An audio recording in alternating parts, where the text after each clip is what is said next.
Piece radio, tune to reality.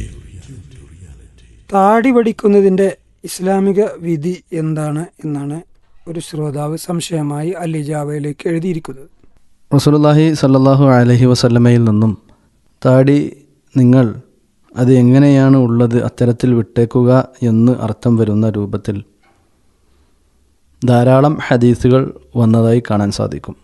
ഔഫിറുൽ ലുഹ, നിങ്ങൾ താടിയെ സമൃദ്ധമായി വിട്ടേക്കുക എന്ന് തന്നെ റസൂലുള്ളാഹി സ്വല്ലല്ലാഹു അലൈഹി വസല്ലമ പറയുന്നത് കാണാൻ സാധിക്കും. അതുപോലെ തന്നെ പ്രവാചകന്മാരുടെ മുഴുവൻ സുന്നത്താണ് താടി നിലനിർത്തിയിരുന്നത് എന്ന് പരിശുദ്ധ ഖുർആനിലും തിരുസുന്നത്തിലുമെല്ലാം വന്നതായി പ്രസ്തുത വിഷയവുമായി പഠനം നടത്തുമ്പോൾ നമുക്ക് കാണാൻ സാധിക്കുന്നതാണ്.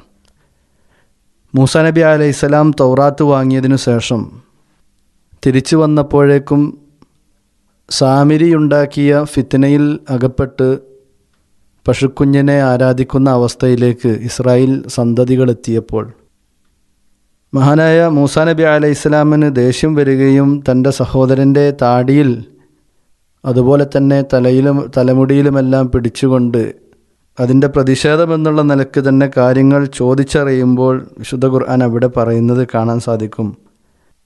മഹാനായ മൂസാ നബി അലൈഹിസ്സലാമിൻ്റെ സഹോദരൻ കൂടിയായിട്ടുള്ള ഹാറൂൻ നബി അലൈഹിസ്സലാം മൂസാ നബിയോട് പറയുന്നത്, യബ്ന ഉമ്മ, എൻ്റെ ഉമ്മയുടെ മകനെ, ലാ തഅഖുദ് ബിൽഹിയത്തി, നീ എൻ്റെ താടിയിൽ പിടിക്കല്ലേ എന്ന് പറയുന്നത് കാണാൻ സാധിക്കും.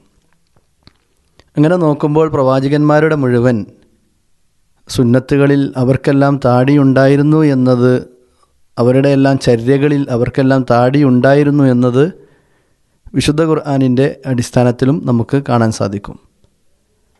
ഒരു മനുഷ്യൻ്റെ പ്രകൃതി കാര്യമായിക്കൊണ്ട് ഫിത്രത്തായിക്കൊണ്ട് പ്രവാചകൻ സല്ലല്ലാഹു അലൈഹി വസല്ലമ എണ്ണിയതിൽ പുരുഷനെ സംബന്ധിച്ചിടത്തോളം അവൻ താടി വളർത്തുക എന്നു തന്നെയാണ് എണ്ണിയിട്ടുള്ളത്.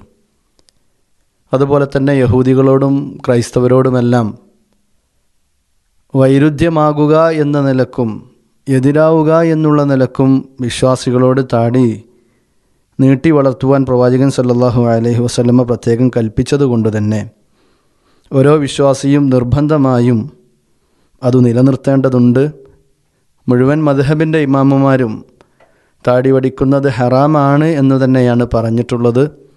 പ്രസ്തുത വിഷയത്തിൽ ഇമാം ഷാഫിഈ റഹിമഹുല്ല കറാഹത്താണെന്ന് പറയുമ്പോൾ തന്നെ അത് കറാഹത്ത് തഹരീം, ഹറാമിനെ അറിയിക്കുന്ന കറാഹത്താണ് എന്നതാണ് പ്രസ്തുത വിഷയത്തിൽ പണ്ഡിതന്മാരെല്ലാം പറഞ്ഞതായി കാണുവാൻ സാധിക്കുക. അല്ലാഹു അഅലം ബിസ്സവാബ്. ദാഹിച്ചു വലഞ്ഞവർക്ക് ഒരൽപ്പം കുടിനീര് കിട്ടിയതുപോലെയാണ് വിശ്വാസികളുടെ സംശയങ്ങൾക്ക് പ്രാമാണികമായ ഒരു മറുപടി ലഭിക്കുമ്പോൾ താങ്കൾ ഇപ്പോൾ കേട്ടത് മലയാളികൾക്കിടയിൽ നന്മയുടെ പ്രകാശം വിതറി മുന്നോട്ടു പോകുന്ന പീസ് റേഡിയോ എന്ന ഇന്റർനെറ്റ് റേഡിയോയിലെ അൽ ഇജാബ സംശയ നിവാരണം എന്ന പരിപാടിയിൽ നിന്നാണ്. താങ്കളുടെ ഉള്ളിലും ഇസ്ലാമികമായ വ്യത്യസ്ത തലങ്ങളിൽ നിന്നുകൊണ്ടുള്ള ഇത്തരം സംശയങ്ങൾ ഉണ്ടെങ്കിൽ പീസ് റേഡിയോയിലേക്ക് അയക്കാവുന്നതാണ്. ചോദ്യങ്ങൾ അയക്കുവാൻ ഗൂഗിൾ പ്ലേ സ്റ്റോറിൽ നിന്നോ ആപ്പിൾ സ്റ്റോറിൽ നിന്നോ പീസ് റേഡിയോ ഇൻസ്റ്റാൾ ചെയ്തതിനു ശേഷം ഫീഡ്ബാക്ക് എന്ന ഓപ്ഷൻ ഉപയോഗപ്പെടുത്തുക. Peace radio, tune to reality.